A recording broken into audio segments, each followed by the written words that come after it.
요한계시록 11장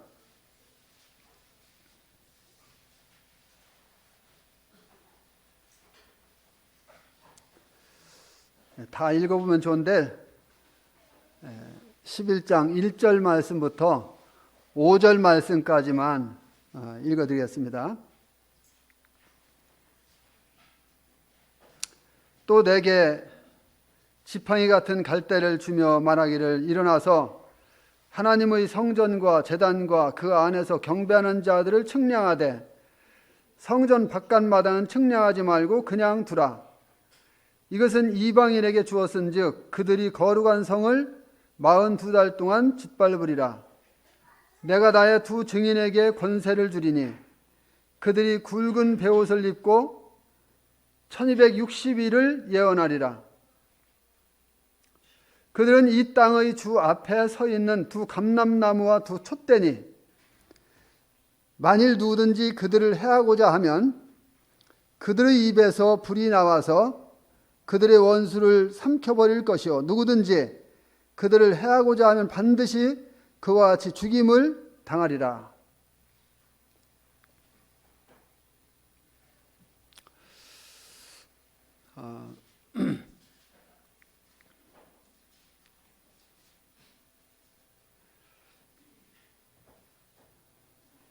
저는 이 요한계시록을 읽고 묵상하고 공부할 때마다 참 두렵고 떨림도 있지만 한편으로 얼마나 감사한지 또 다행스러운 일인지 제가 주님 앞에 감사를 할 수밖에 없습니다. 그것은 저뿐만 아니라 여기 계신 성도님들 모두가 다 동일할 거예요.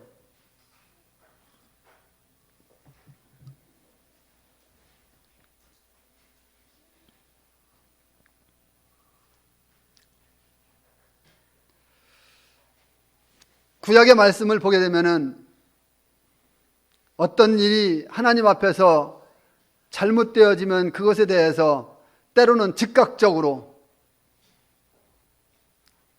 그런데 여기 요한계시록도 역시 동일하게 그런 무서운 일들이 벌어져요. 우리는 요한계시록을 처음에 11장 1절을 보게 될 때에 두 증인이 나오는 것을 보게 됩니다. 이 내게 지팡이 같은 갈대를 주며 말하기를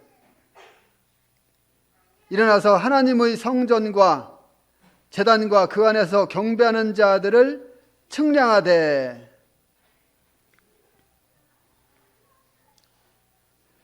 여기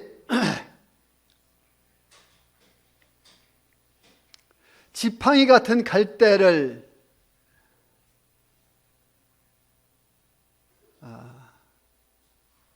하나님께서 주셨는데 이거는 뭐에 쓰는 거냐?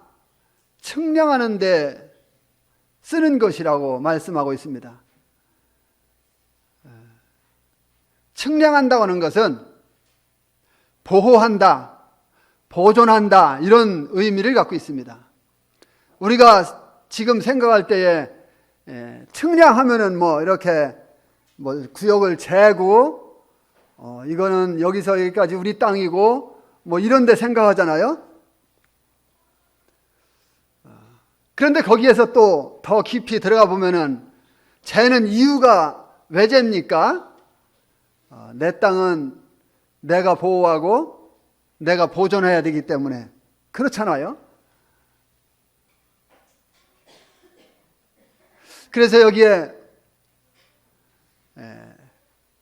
갈대 같은 지팡이 같은 갈대를 주면서 주님 말씀하시는데 하나님의 성전과 제단과 그 안에서 경배하는 자들을 측량하되 이렇게 말씀하고 있습니다. 이때가 언제입니까?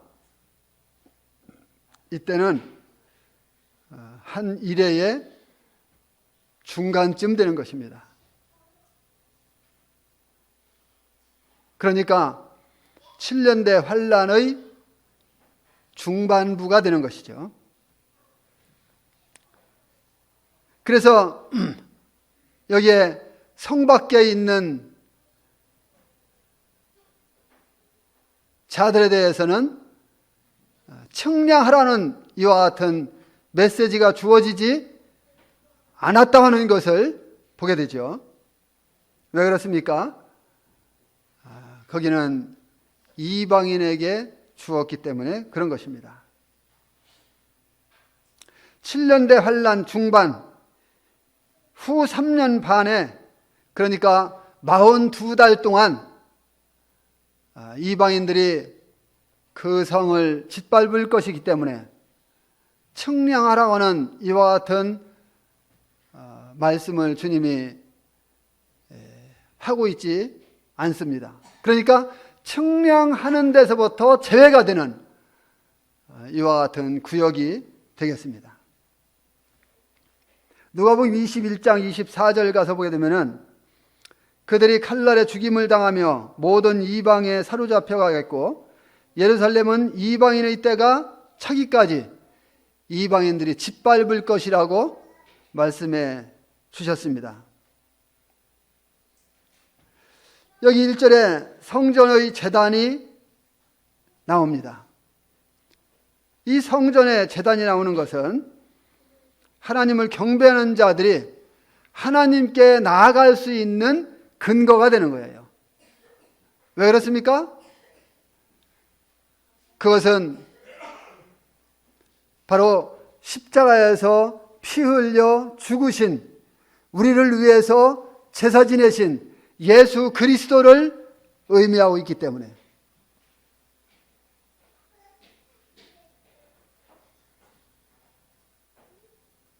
바로 하나님께 경배하는 자들이 나갈 수 있는 근거가 바로 거기에서 시작됐다는 것입니다. 여기에 언급된 이 성전은 앞으로 세워질 제3성전이라고 보면 되겠습니다. 왜 그렇습니까? 지금은 이스라엘에 건물로서의 성전이 없기 때문에, 그래서 이스라엘 백성들이 하나님 앞에 제사 드리는 이와 같은 일을 지금 못하고 있는 것이죠.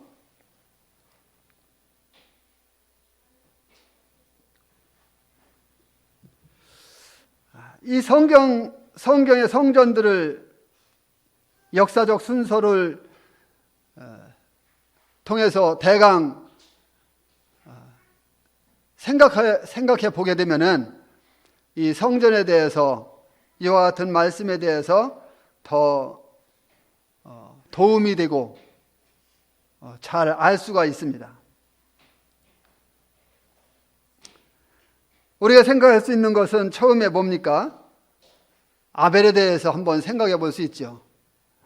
성경을 읽다 보면은 성도님들, 믿음의 선진들이 하나님 앞에 단을 쌓았고 단을 쌓고 단을 쌓고 하는 것들이 나오잖아요. 가끔 아벨도 그랬고, 또 아브라함도 그랬고, 또 노아도 그랬고, 믿음의 선진들이 보면은 하나님 앞에 단을 쌓았습니다. 이건 뭘 말하는 거예요? 이거는 예배와 관련되어 있는 것입니다. 그래서 그들이 하나님 앞에 예배드리기 위해서는 이렇게 하나님 앞에 나아가서 단을 쌓았던 것을 보게 됩니다. 그리고 그 후에 이제 모세가 이스라엘 백성들을 애굽에서 인도해 내고 광야에서 무엇이 세워졌습니까? 이제는 성막이 세워졌습니다. 성막이 세워진 다음부터는 단을 쌓을 필요 있나요? 단을 쌓을 필요가 없었어요. 왜? 성막에서 예배를 드릴 수가 있었으니까. 거기에 단이 세워져 있으니까. 하나님께서 지정해 주신 그 단이 있으니까 거기에 나가서 예배드리면 됐던 거예요.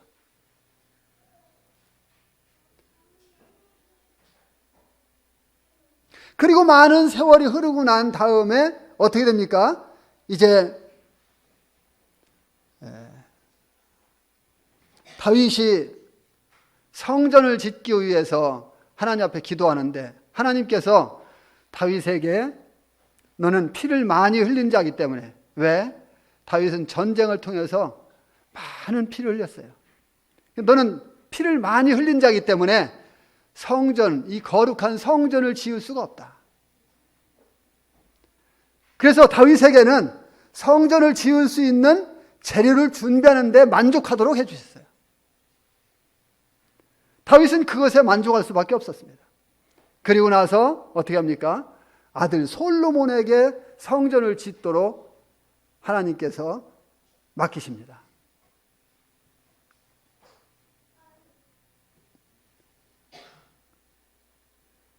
그리고 솔로몬이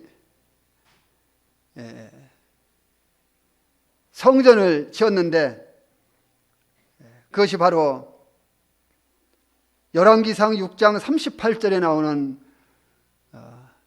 내용인데 소위 그것을 뭐라고 합니까? 솔로몬 성전이다, 이렇게 말하고 있죠. 그리고 이 성전이 이제 열왕기하 25장 9절 말씀 가서 보게 되면은 유다 왕국의 멸망과 함께 BC 586년에 느부갓네살 왕이 이스라엘을 침범해서 그 성전을 완전히 소화시킵니다. 그때에 이제 많은 이스라엘의 부유층 사람들이 살고 있는 집들도 다 타버리게 되고, 그리고 이스라엘의 천민들, 농사 짓는 사람들, 아무것도 없는 사람들, 이런 사람들만 남겨놓고 다 포로로 잡아갑니다. 그리고 나서 그 후에 이 성전은 이제 BC 63년에서 62년경에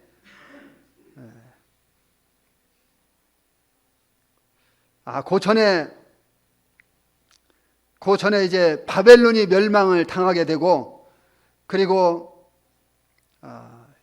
이 바벨론으로 끌려갔던 유다 사람들이 바사의 왕들을 통해서 다시 한번 은혜를 입게 되고, 그리고 스룹바벨과 또 예수아와 또 제사장들이 함께 다시 고토로 돌아와서 성전을 짓게 되죠.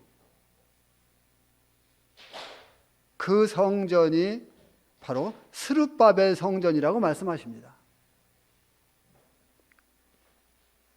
그리고 나서 그 후에 그 성전이 다시 로마에 의해서 완전히 초토화가 되는데,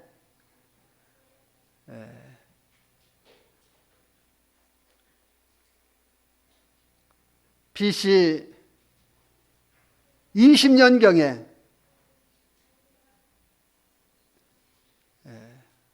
이제 헤롯 대왕이 유대인들의 마음을 사기 위해서 다시 성전을 재건하기 시작합니다. 그것이 이제 예수님이 이 땅에 계실 때까지도 그 성전은 계속 짓고 있는 과정이었습니다. 그리고 그 성전은 AD 60년에 완공합니다. 64년에, AD 64년에 완공하게 되죠. 그리고 6년 있다가 그 성전이 어떻게 됩니까? 완공하고 6년 만에 로마 디도 장군이 이끄는 군인들에 의해서 다시 한번 불태워지고,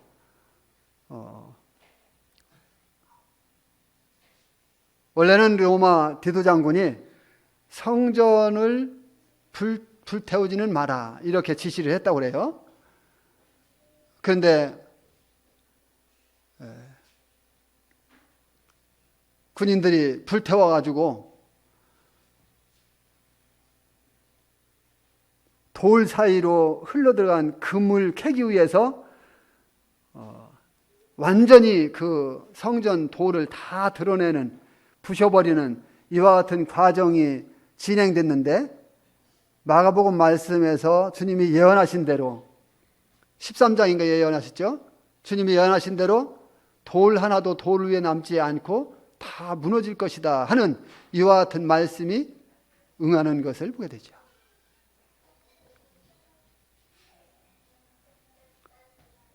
그 후에 이스라엘에는 건물로 세워진 성전은 없습니다.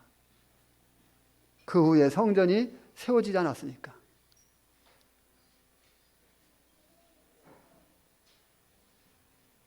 그 성전은 참 호화롭고 아주 웅장하고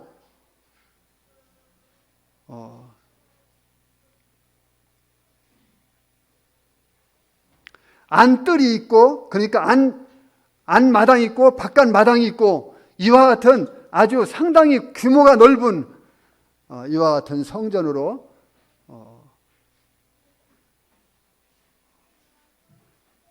유대인들의 마음을 살 수 있는, 충분히 살 수 있는 이런 성전이었다고 합니다.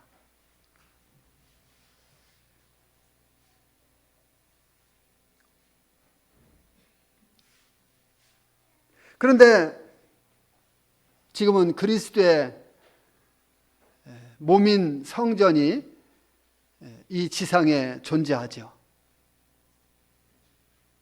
요한복음 2장 20절로 21절 말씀 가서 보게 되면은 예수님께서 유대인들한테 말씀하시죠. 너희가 이 성전을 헐라. 내가 사흘 동안에 지으리라. 내가 사흘 동안에 이 성전을 다시 짓겠다는 거예요. 그러니까 이 성전은 46년간 지었는데 네가 어떻게 이 성전을 3일 동안에 짓겠다고 말을 하느냐. 그 다음에 주님이 바로 그 다음에 하신 말씀이 뭐라 했습니까? 이것은 주님의 육체를 가리켜 말씀하신 것이다.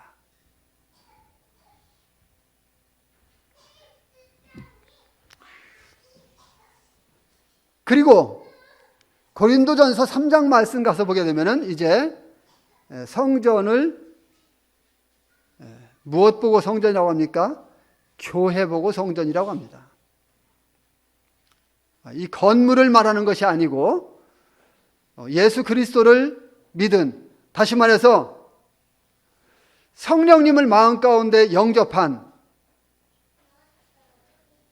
그리스도인들이 모이는 이 모임, 이것이 바로 교회죠. 그래서 이 교회를 이제 성령의 전이라고 말씀을 하십니다. 이렇게 이 지상에는 건물소의 성전은 없지만 바로 우리 주님이 자기 육체를 가리켜 성전으로 말씀하셨고, 그 주님이 우리 안에 계시면서 이제 교회를 보고 성전이라고 말씀을 하시고, 그러나 요한계시록 21장 22절 가서 보게 되면은 성전이 이제 또 등장하는데,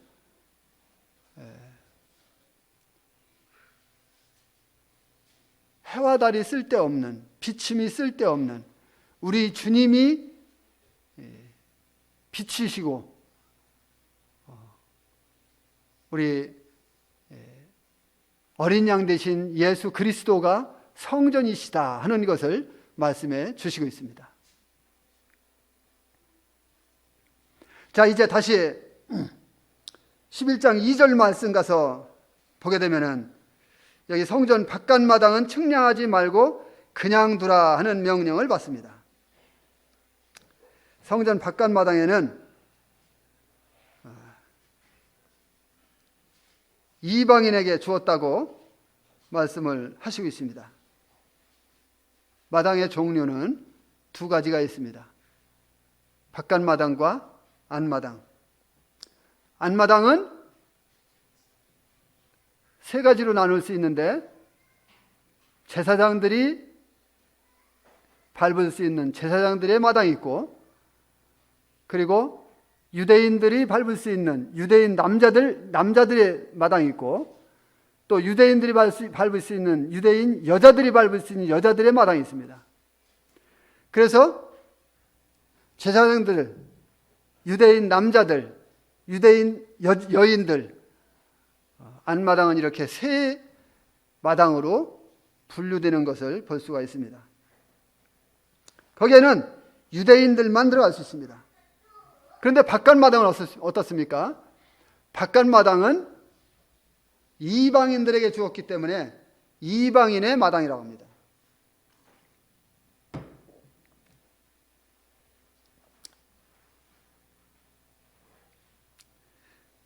여기 2절에 거룩한 성은 바로 예루살렘을 말하는 거죠. 거룩한 성은 이 성전을 말하는 게 아니라 예루살렘을 말하는 것입니다. 예루살렘. 성경에는 예루살렘을 들어서 거룩한 성이라고 하는 말씀이 자주 나오죠. 그래도 많이 나옵니다. 여러 군데. 이 거룩한 성, 바로 예루살렘을 말하는 것이죠. 그 거룩한 성을 이방인들은 이제 어떻게 합니까? 42달 동안 짓밟을 것이다. 이렇게 말씀하고 있습니다. 이때는 적그리스도가 자신의 본색을 드러내게 되는 거예요.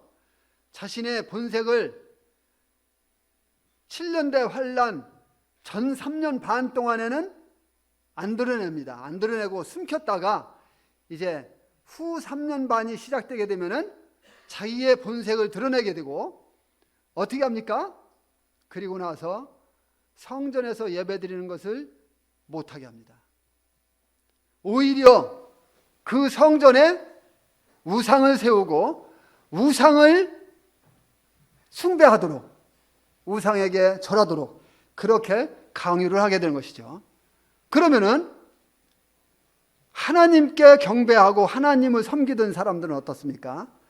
유대인들은 이제 거부를 할 것이 당연하잖아요. 우리 성도님들 만약에 하나님 앞에 예배드리고 있는데 이북에서 공산당들이 쳐들어와서 장악하고 하나님께 예배드리는 사람들을 모아놓고 하나님께 예배드리지 못하게 하고 김정은이를 숭배하고 김정일이를 숭배하고 김일성을 숭배하라고 한다면 하겠어요? 할 사람 아무도 없을 거예요. 만약에 구원받지 못해서 하늘의 소망이 무엇인지, 지옥과 천국이 무엇인지 모르는 사람들은 뭐 자기 목숨 살리기 위해서 할 수 있을지 몰라도 구원받은 사람이라면 아무도 할 사람이 없을 거예요. 이때 이와 같이 하는 유대인들은 어떻게 됩니까? 이제 순교를 당하든지 아니면 그곳을 빨리 빠져나가 도망가든지 하지 않겠습니까?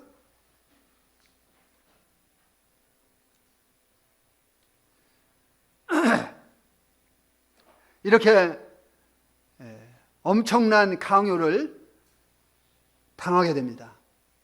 그리고 많은 사람들이 잡혀서 죽임을 당하고 고문을 당하고 하나님을 부인하도록 하는 이와 같은 일들이 있을 것입니다. 이제 11장 3절로 13절을 보게 되면은 이스라엘에서 선택된, 하나님께서 이스라엘 사람 중에서 두 사람을 선택해서 증인을 세웁니다. 증인을 세우는데 이 사람은요, 두 사람은 그 누구도 해할 수가 없습니다. 3절 한번 볼게요. 내가 나의 두 증인에게 권세를 주리니 그들이 굵은 베옷을 입고 1260일을 예언하리라. 아까 42달에 대해서 말씀하셨죠? 여긴 1260일. 다 같은 말이에요. 왜? 후 3년 반을 지금 이야기하고 있는 것이죠. 동일합니다. 그래서 이 후 3년 반에 두 증인을 유대인들 중에서 이제 하나님께서 세우십니다. 그리고 그들에게 권세를 주십니다. 그리고 두 증인은 1260일, 즉 대환란 후 3년 반 동안에 예언하게 되는 것이죠. 이 두 증인들은 애통을 상징하는 베옷을 입고 있습니다. 왜 이들이 애통합니까? 이들이 애통하는 이유가 뭘까요? 민족이 심판을 받을 거 생각하니까. 자기 민족이 죽임을 당할 거 생각하니까. 무시무시한 엄청난 사건이 벌어질 걸 알기 때문에 그들은 마음 가운데 애통하는 마음이 있는 거예요. 그래서 이 애통을 상징하는 베옷을 지금 입고 있는 거예요. 우리나라도 가족이 세상을 뜨면은 뭐 입어요? 요즘은 약식으로 리본 하나 달고, 그렇죠? 또 많이 그래도 좀 구식으로 한다 하면은 여기 완장하고 행전 차고 뭐 좀 그러고 말죠. 그런데요, 저 어렸을 때만 해도 머리서부터 끝까지, 심지어 버선까지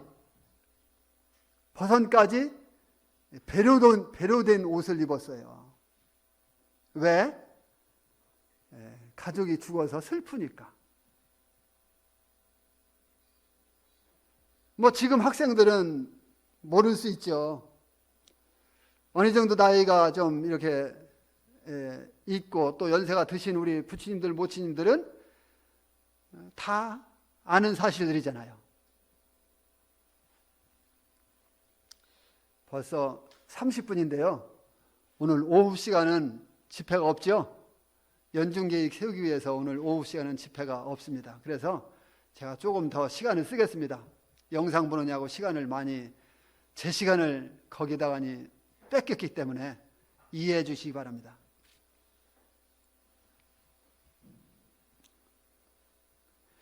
이들은 그 동족을 생각하면서 애통하는 마음이 있는 거예요. 그들이 지금까지 하나님 앞에서 지은 죄가 어떤 것인지 알기 때문에 그 죄로 인해서 하나님 앞에서 받을 심판이 얼마나 무서운 심판인지를 알기 때문에 그것을 생각하면은 애통하는 마음이 있는 거예요.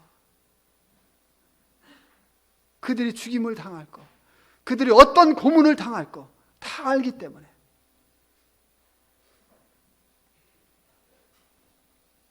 그리고 그들은 증거하게 되는 것입니다. 하나님이 어떤 분이신지, 하나님이 얼마나 공의로우신 분인지, 그 공의로우신 하나님께서 그 공의대로 심판을 내리신다고 하는 것을 선포하는 거예요.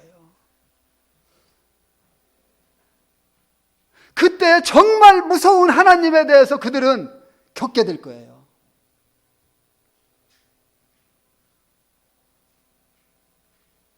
그 하나님이 지금은 어때요? 참 자비로우시고 은혜로우시고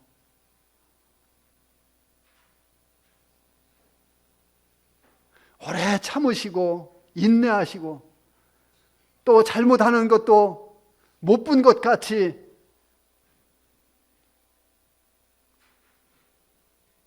거기에 일일이 하나하나 대응하지 아니하시고 심지어 성도들이 뭔가 잘못하는 것 같으면은 그래 너 연약하다 내가 그것까지도 위에서 죽었노라. 내가 그것까지도 담당했노라. 이렇게 말씀하시고, 그래서 지금은요, 우리를 대하시는 그 하나님이 참 자비로우신 하나님, 은혜로우신 하나님, 사랑이 많으신 하나님, 이런 하나님이시잖아요. 그런데 이 시대가 지나면, 이 은혜 시대가 지나면 하나님의 자비는 없어요. 하나님의 은혜는 찾아볼 수가 없는 거예요. 거기에는 공의만 있는 거예요. 하나님께서 공의대로 심판하시는 거예요. 그래서 이 은혜 시대에 구원받아야 되는 거예요.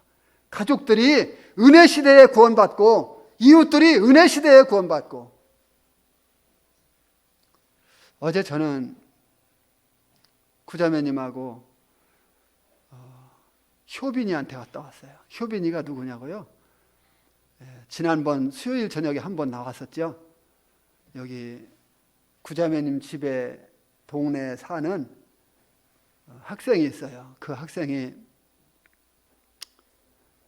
자기 말로 25살이면은 자기는 몸이 굳어져서 죽는데요. 그런 희귀병이래요. 의사가 그렇게 진단을 내렸대요. 그런데 얘가 음악을 하는데, 악기를 다루는데 서울로 다니니까 너무 힘들어서 여기다가 둘띠를 마련해 놓으면 빌려주겠다고 하니까 교회마다 다 다녀봤던 것 같아요. 약속을 해놓고서 연락을 주겠다고 해놓고서 연락을 안 주니까 최종적으로 여기 왔던 거예요. 그러면서 나한테 악기를 좀 둘 수 있느냐고 여기다가. 그래서 그 악기 갖다 놓고 또 복음 듣게 하고, 또 그 학생 와서 자기가 연습하고 싶을 때 연습하고, 이렇게 해주면 얼마나 좋아요? 그래서 허락을 했잖아요. 그런데 아르바이트 하다가 며칠 전에 넘어져서 쓰러져서 아주대학병원에 입원해 있더라고요. 아, 이게 기회구나. 그래서 복음 전하러 어제 갔어요. 복음을 잘 받아들여요.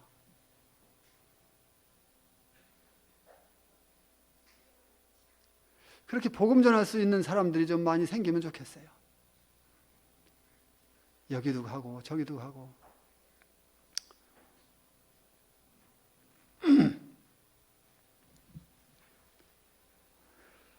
우리 주위에 믿지 않는 사람들이 구원받을 수 있는 기회는 이 은혜 시대밖에 없어요. 그 시대에는요, 하나님의 진노만 있는 시대예요. 제가 아까 말씀드렸죠. 구약에도 뭔가 잘못된 일이 생기면은 즉흥적으로 하나님이 심판하시고 개입하시는 때가 많았는데, 이 7년대 환란 기간 동안에는 더하다니까요. 그때는 사랑이, 하나님의 사랑이라고 하는 이와 같은 단어를 우리가 찾아볼 수 없을 만큼 그런 시대입니다.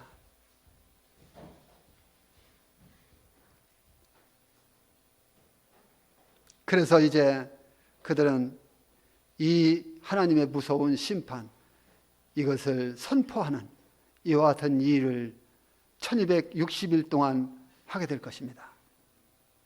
4절을 보게 되면은 두 증인은 두 감람나무와 두 촛대에 비유되었습니다.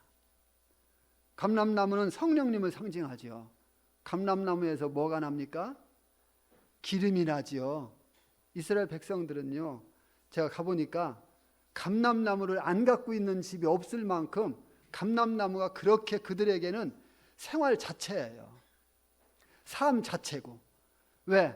감람류를 떨어서 그것을 짜면은 거기에서 기름이 나오는데, 그것을 가지고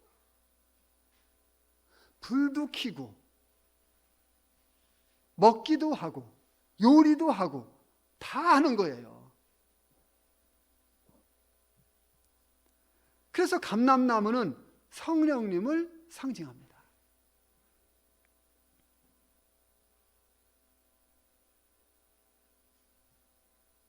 그래서 그들이 감람나무와 같이 이제 성령의 충만함을 입게 될 거예요. 언제? 그 시대에. 그 시대가 무슨 시대입니까? 그 시대는 암흑 시대예요. 그 시대는 캄캄한 시대입니다. 그 시대에는 의가 없는 시대예요. 그런데 하나님께서 그 두 증인을 세워서 그들에게 능력을 주시고 그들을 통해서 복음을 증거케 하는 거예요. 그 중에서 믿는 사람들이 나온다니까요. 그 악조건 속에서.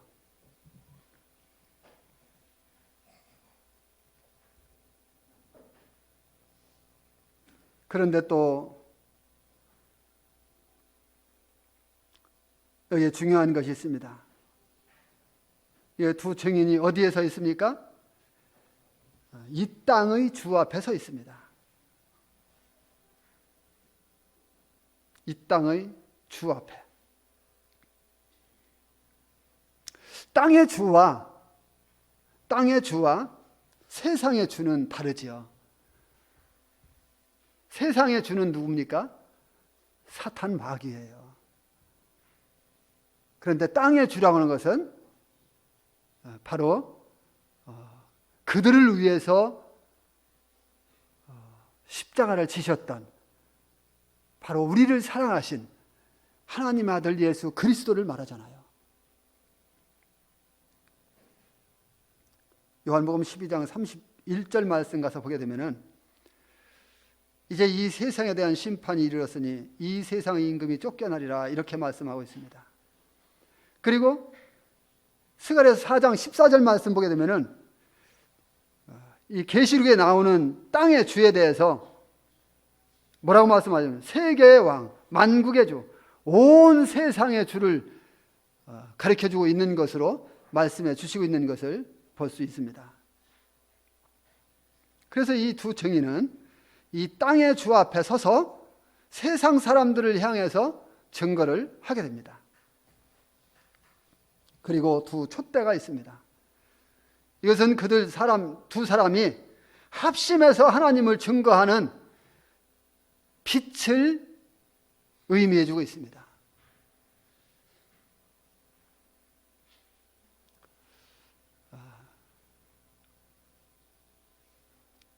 신약의 말씀 보게 되면은 촛불을 켜서 등경 위에 두어야 된다 했죠. 그러는 이유는 뭐예요? 비치기 위해서. 그런데 여기 이 두 사람이 바로 그런 역할을 하는 것입니다. 합심해서 하나님을 위하여 증거의 빛을 발하는 이와 같은 일을 하는 것입니다. 이때는 참으로 암흑한 시대입니다. 그 암흑한 시대에 그 빛이 얼마나 귀하겠습니까? 이 암흑한 시대에 그 빛이 비춰질 때에 그 빛이 비춰지는 그 사람이 얼마나 환하겠습니까?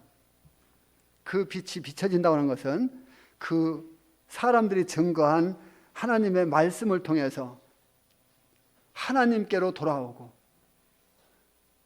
그들이 증거하는 그 증거는 분명 왕 되신 예수 그리스도, 우주 만물의 창조자 예수 그리스도, 그분이 오신다는 것을 증거할 것이에요. 곧 오신다. 그분을 영접해야 된다.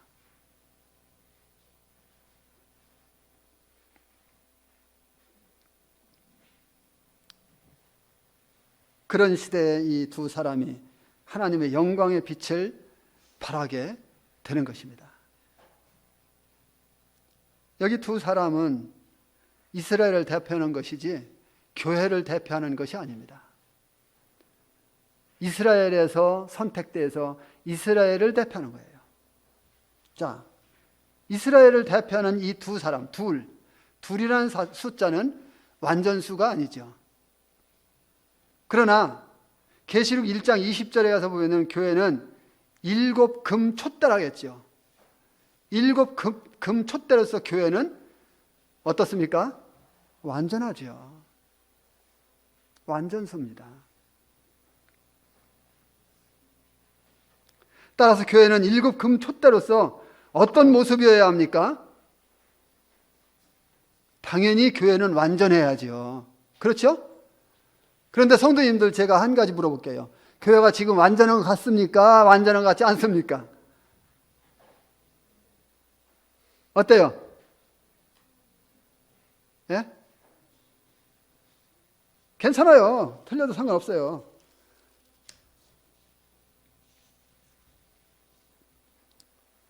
완전하다 손 들어보세요 한번. 완전하다, 완전하지 않다, 나머지는 다 완전하지 않다라고 생각하면 돼요? 둘 다 맞아요. 저는 둘 다 맞는다고 봐요.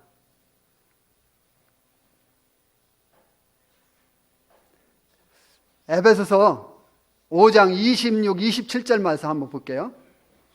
에베소서 5장 26, 27절.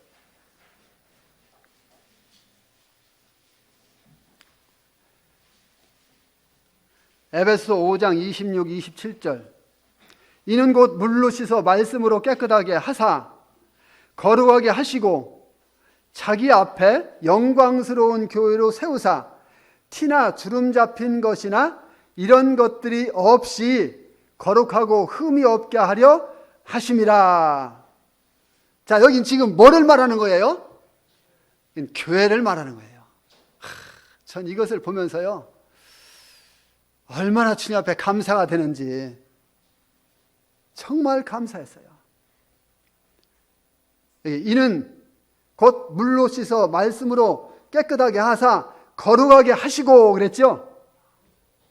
거룩하게 한다는 것은 성결한다 하는 뜻이죠.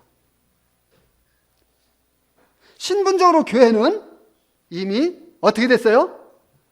성별되었어요. 거룩해졌어요. 신분적으로 볼 때에 교회는 이미 성별된 거예요. 그러나 상태적으로 교회는 이미 어때요? 거룩해졌다고 볼 수 있어요? 아니에요. 상태적으로는 날마다 날마다 거룩을 위해서 전진해 나가야 돼요.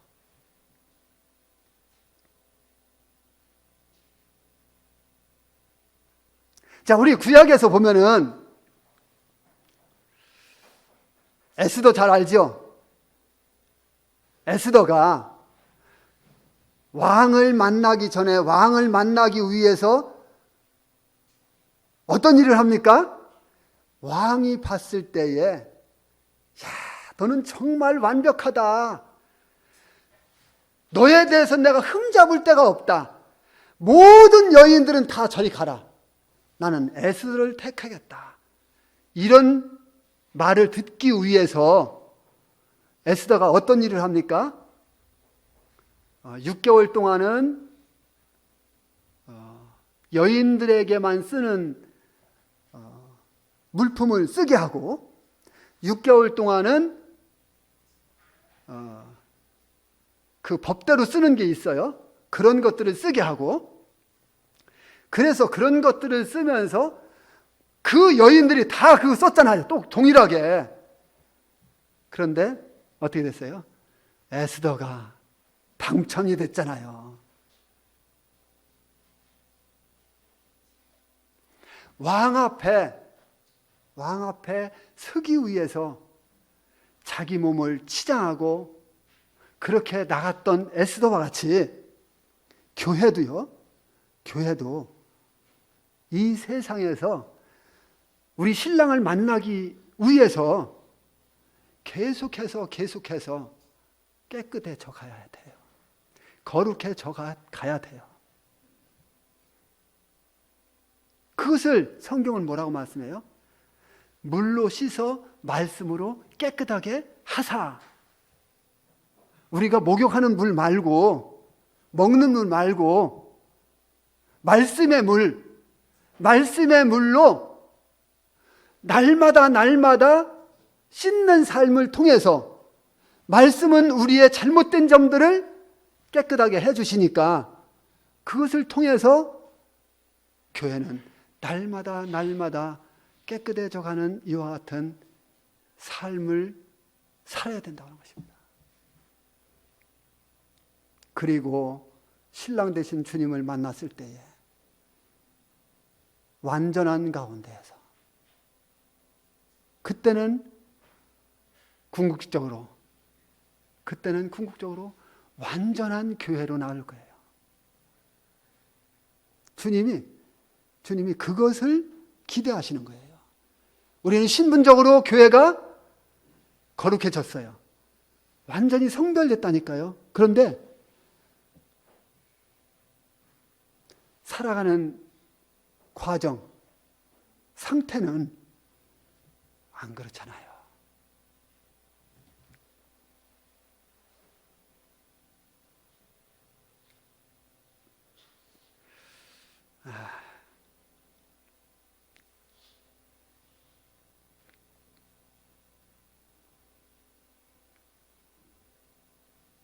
이제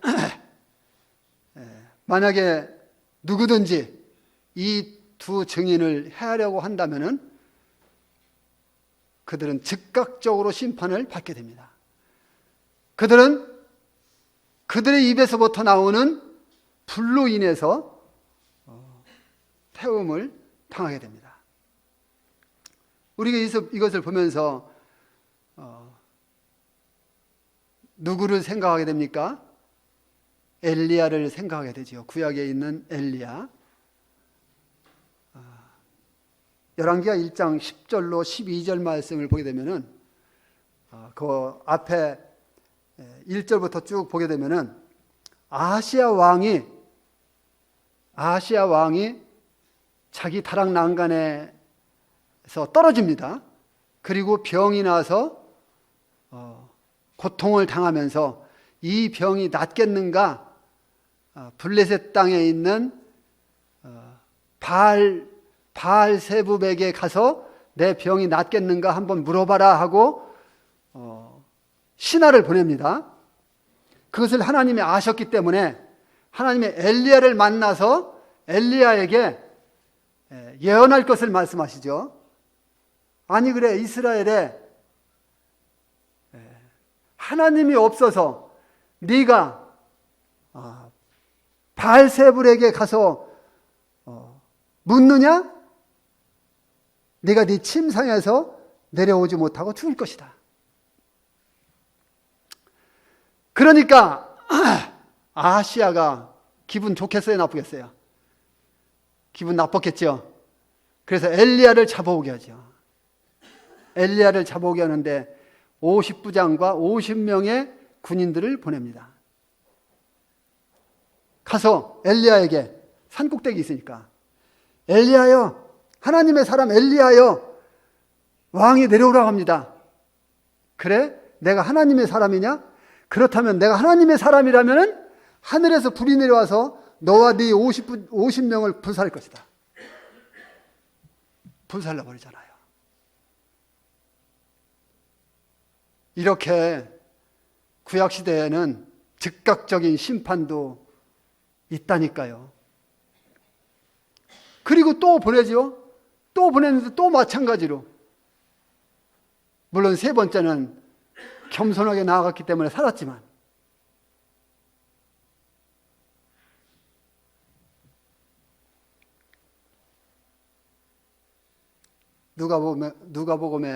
누가복음을 가서 보게 되면은 제자들이 예수님께 그런 제안을 합니다. 9장 51절로 56절에 보게 되면은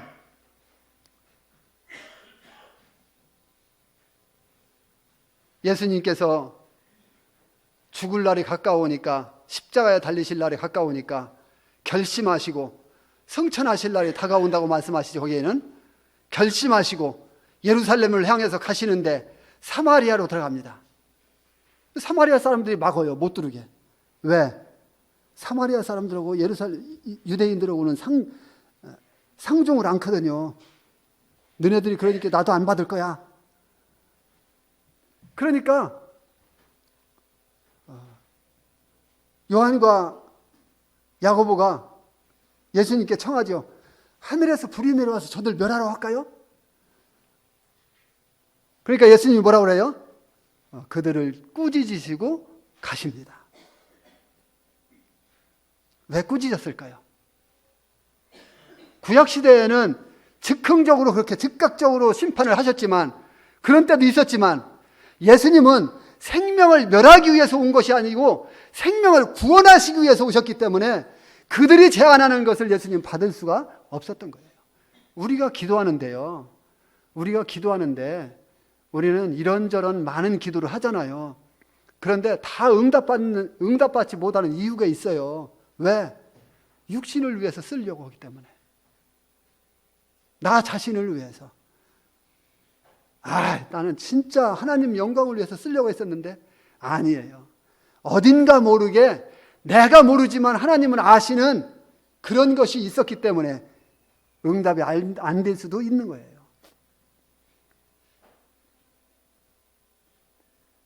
정말 하나님 마음에 맞는 그런 기도라면 하나님은 응답해 주시는 거예요.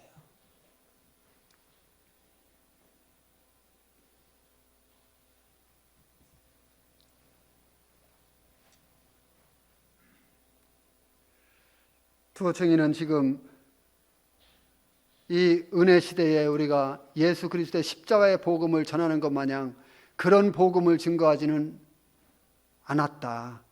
그럼 어떤 복음을 증거했겠는가? 왕이 오신다. 왕이 오신다. 왕이 오시니까 이 왕을 영접해야 된다. 천년 왕국이 도래한다. 이 세상 지금 심판은 하나님께로부터 정해진 것이다. 그러니 빨리 하나님께로 돌아와라. 천년 왕국을, 왕국 시대를 지금 준비해라. 왕이 오신다. 이것을 받아들인 사람들은 구원받고, 유대인들 중에서 그래도 하나님을 섬기든, 그래도 하나님 앞에서 하나님께 경배드리던 이와 같은 사람들은 받는 거예요. 그 말씀을. 그래서 하나님께서 그 두 증인을 세운 거예요. 그들을, 잔존자들을 건지기 위해서.